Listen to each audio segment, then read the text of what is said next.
yaitu mengenal 1000 hari pertama kehidupan. Di sini kita bisa lihat apakah 1000 hari pertama kehidupan itu ada ibu-ibu yang bisa menjelaskan tentang 1000 hari pertama kehidupan. Ada ibu-ibu kader? Nggak ada.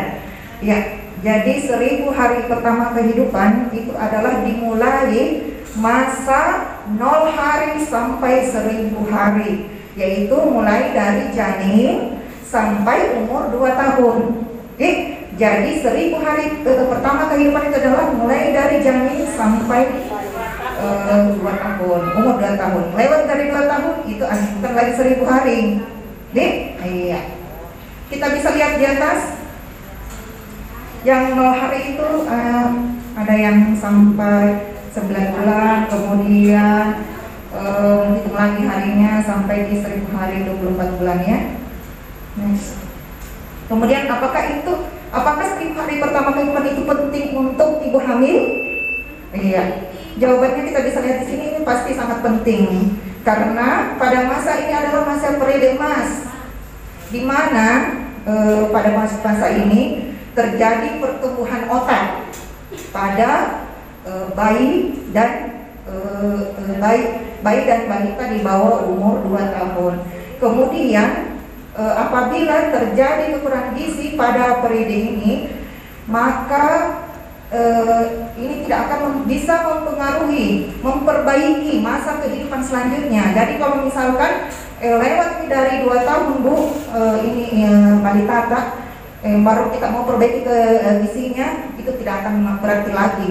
Karena pada saat itulah di bawah 2 tahun perbaikan gizi untuk bayi dan balita. Di masa ini ada yang bisa mempengaruhi gangguan tumbuh kembang, misalnya pertumbuhan tinggi dan berat badan. Kemudian ada juga yang lambat bicara. Sudah 2 tahun dia juga belum bisa bicara, masih cuma mama, papa dan sebagainya. Tidak bisa membuat kosakata dia itu terlalu sedikit, masih sedikit dibanding anak-anak yang normal. Kemudian ada juga anak-anak yang lambat jalan. Biasa toh ada ibu-ibu ada bayi 1 tahun belum pintar mau jalan, baru itu mah kasih madu besok toh. Nah itu itu salah satu gangguan pada pertumbuhan. Kemudian konsentrasi kurang. Nah ini biasanya kalau dia sekolah biasa itu kayak bodoh-bodoh nih, lambat kalau kita bicara atau kita mengarahkan sesuatu, biasanya anak-anak lama kan dia tahu, lama berpikir juga itu lama sekali mencerna. Pokoknya lama apa yang kita beritahu pada anaknya, bayinya, mereka lama merespon. Ya, next. Kemudian apa yang harus kita lakukan pada 1000 hari pertama ini? Di sini yang pertama itu proses kehamilan.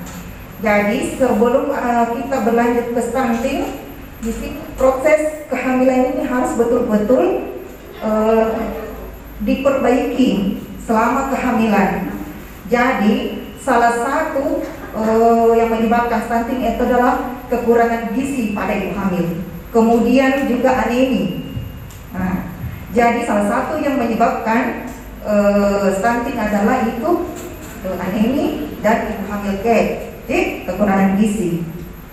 Jadi bila ibu hamil kekurangan gizi, tidak cukup gizinya, maka janin juga perkembangan janin itu akan terhambat.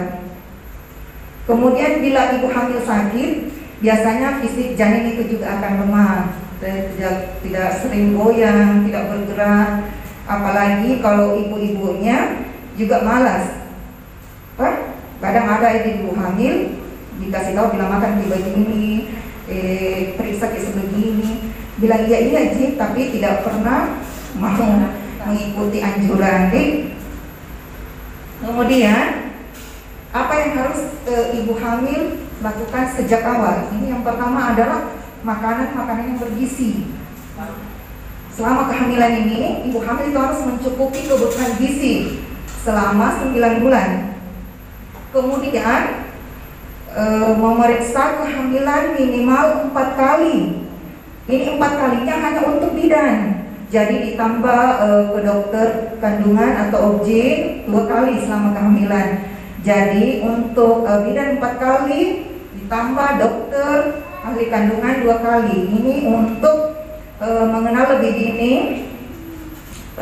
ada kelainan pada kehamilan. Jadi di trimester ke-1 ibu-ibu umur 1 bulan sampai 3 bulan sebaiknya ibu-ibu hamil tak, ibu-ibu kader, ibu-ibu hamil tak, kita sarankan untuk memeriksa ke dokter kandungan untuk mengetahui pertumbuhan dan perkembangan janinnya. Kemudian pemeriksaan di terakhir kita anjurkan lagi ibu-ibunya memeriksa kehamilan di dokter kandungan untuk mengetahui apakah posisi bayinya sudah bagus atau ada kelainan pada bayinya. Karena biasanya kalau di akhir kehamilan ada yang posisi kepala bayinya di atas atau di bawah, itu mempengaruhi pada saat dia mau melahirkan. Jadi sebaiknya dianjurkan ibu-ibu hamil memeriksa kehamilannya itu minimal 6 kali. Jadi 4 kali sama bidan, 2 kali sama dokter kandungan. Jadi nanti kalau misalkan dia melahirkan tidak apa-apa, mati bilang, wih kenapa apa model ini sebentar. Karena kalau dia tidak pernah periksa, apalagi kalau cuma periksa ke bidan 1 kali, tidak pernah ke puskesmas untuk memeriksakan kehamilannya, karena pemeriksaan kehamilan bukan hanya sama bidan saja, ada pemeriksaan dokter gigi juga kalau di puskesmas, kemudian pemeriksaan juga laboratorium. Kemudian selama kehamilan ibu hamil juga harus meminum tablet tambah darah di 90 biji. Jadi di trimester 1 30, trimester kedua 30 lagi, dan trimester ketiga 30. Ini pada masa kehamilan. Di luar ini kalau melahirkan dikasih lagi 30 biji. Jadi selanjutnya adalah melaksanakan kelas ibu hamil.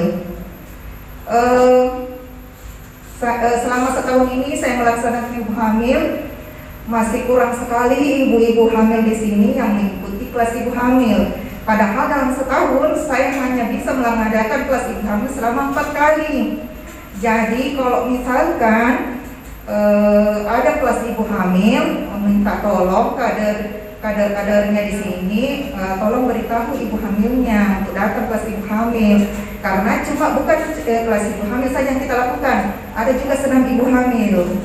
Jadi banyak di sini datang. Biasanya saya datang untuk kelas ibu hamil, melakukan penyuluhan, kemudian dilakukan kelas senam ibu hamil.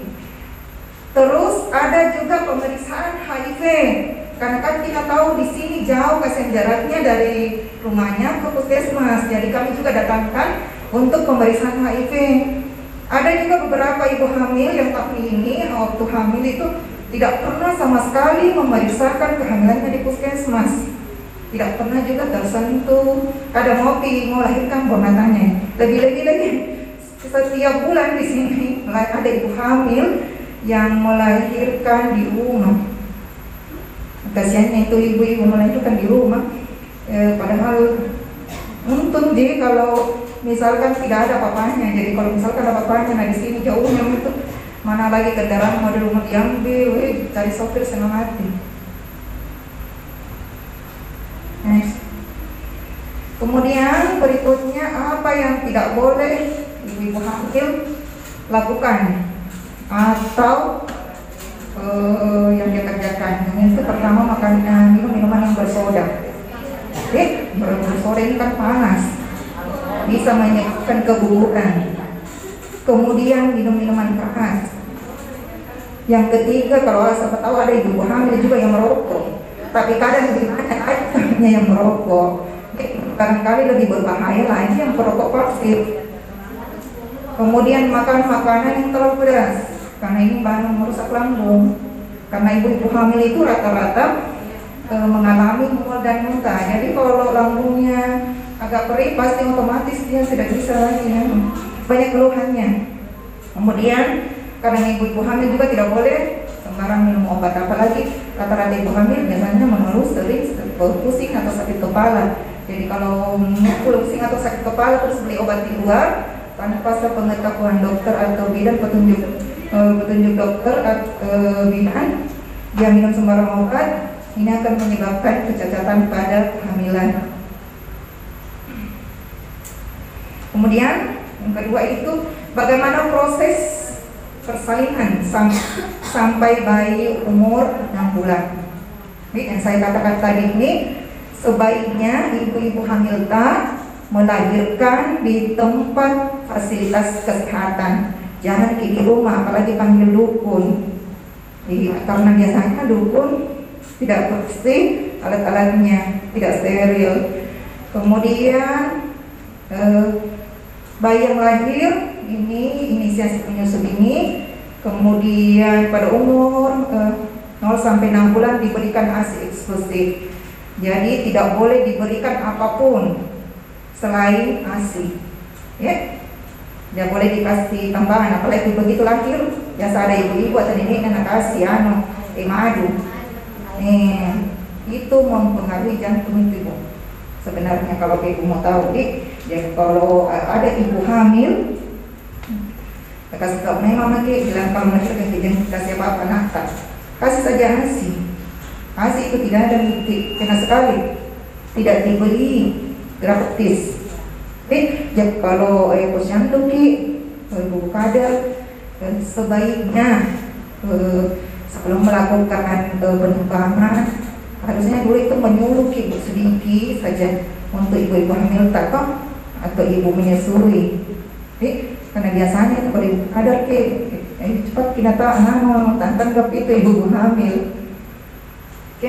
Kemudian mengecek tumbuh kembang bayi ke posyandu. Jadi ibu-ibu kadar kalau misalkan ada 1-2 bulan nih bayi kita atau balita tidak hadir di posyandu, tapi tolong jalan-jalan ke rumahnya. Kenapa dia tidak datang? Kan tanya, karena pasti setiap dusun di sini 1 orang 1, jadi nggak tahu gitu nafal mati nih yang mana bayi balitanya. Kalau misalkan 1-2 bulan tidak pernah datang, tanya mungkin dia sakit, kasihan. Kalau dia sakit, suruh datang ke fasilitas kesehatan supaya diperiksa. Jangan sampai ada gangguan atau penyakit menyertai. Di sini salah satunya mengganggu pertumbuhan dan perkembangan pada bayinya, balitanya juga. Kemudian melakukan imunisasi. Biasanya di sini ya kalau orang sudah imunisasi campak lari tidak pernah datang. Padahal masih ada lagi lanjutannya. Belum lagi dikasih vitamin A 2 kali setahun. Sebenarnya sebaiknya itu bayi balita ditimbang setiap bulan. Jadi untuk mengetahui pertumbuhan dan perkembangannya. Ya, next. Kemudian bayi 6 bulan sampai 6 tahun. Nah, ini sudah bisa diberikan ASI ditambah MPASI. Ada itu di buku pink ibu. Contoh-contohnya di buku pink bagaimana cara membuat MPASI. Kemudian sebentar akan berikan juga oleh petugas gizi PNB-nya. Kemudian berikan kapsul vitamin A 2 kali sehari dan berikan imunisasi lengkap. Jadi sepanjang periode mas ini kita harus cuci tangan dengan sabun dan air yang mengalir sebelum memberikan ASI. Jadi betul-betul itu sebelum memberikan ASI pada anak cuci dulu tetek mamanya, bersihkan karena biasanya kalau orang-orang hamil rata-rata itu malas membersihkan diri. Jadi mungkin karena bawa janin, yang kedua itu memang malas membersihkan dirinya. Jadi begitu ibunya melahirkan diajari untuk membersihkan mencuci tangan sebelum memberikan ASI pada anaknya. Kemudian membersihkan kotoran bayi sebelum makan dan sesudah buang air besar. Ini agar ibu dan bayi tidak sakit di periode emas ini.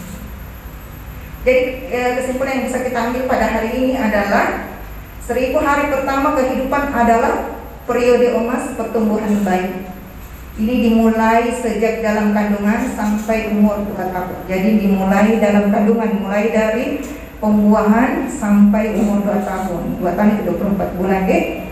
Kemudian periode emas juga mempengaruhi pertumbuhan dan kecerdasan bayi. Jadi di periode ini, jika kekurangan gizi pada periode emas ini tidak dapat diperbaiki kembali di masa kehidupan selanjutnya. Jadi rugilah di saat 2 tahun ke bawah, ibu-ibu tidak bisa memperbaiki gizi pada pada bayi dan balitanya, apalagi pada bayi yang BBLR, berat badan relatif rendah deh. Di situ nih gizi yang harus ditingkatkan, betul-betul diperhatikan itu gizinya. Ya, habis begitu. Ya, mungkin sampai di sini yang bisa saya sampaikan pada hari ini di materi pertama di mengenal 1000 hari kehidupan. Sekian, terima kasih. Assalamualaikum warahmatullahi wabarakatuh.